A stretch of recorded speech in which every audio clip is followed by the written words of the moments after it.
Hello bachcho, let's read this question. The question says the intensity of radiation emitted by sun has its maximum value at the wavelength of 510 nanometer and that emitted by North Star has the maximum value at 350 nanometer.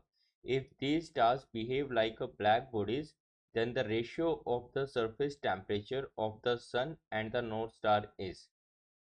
तो इस question में हमें कहा है कि सन अपनी maximum radiation emit करता है 510 नैनोमीटर वेवलेंथ पर और नॉर्थ स्टार जो है वो करता है 350 नैनोमीटर पर। अगर इन स्टार्स को ब्लैक बॉडी कंसीडर करें तो find the ratio of surface temperature of the sun and the north star. तो सन और नॉर्थ स्टार का जो सरफेस का टेम्परेचर होगा उसकी रेशियो हमें फाइंड आउट करनी है। तो आइए इस क्वेश्चन को सॉल्व करते हैं। तो इस क्वेश्चन का जो की कंसेप्ट होगा वो है वेन्स डिस्प्लेसमेंट लो। वेन्स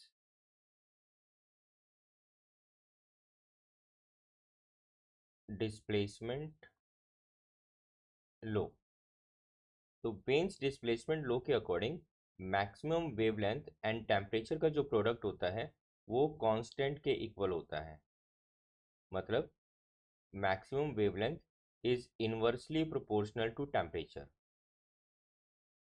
तो हम इसको इस तरीके से लिख सकते हैं that wavelength of one upon wavelength of second is equal to temperature of 2 upon temperature of 1।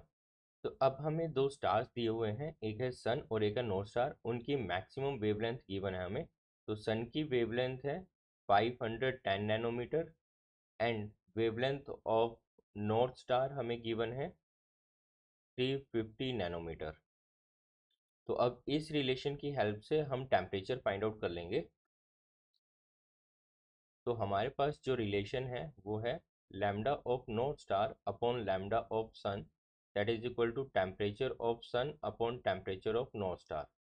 तो यहाँ से ये रिलेशन आ जाएगा T S upon T N is equal to 350 upon 510। तो जीरो से जीरो कैंसिल होता है and 35 upon 51 is equal to 0.69। तो ये हमारा रेशियो आता है। अब आइए ऑप्शंस चेक करते हैं। तो ऑप्शंस के according B option that is 0.69 correct है। I hope you will understand this question.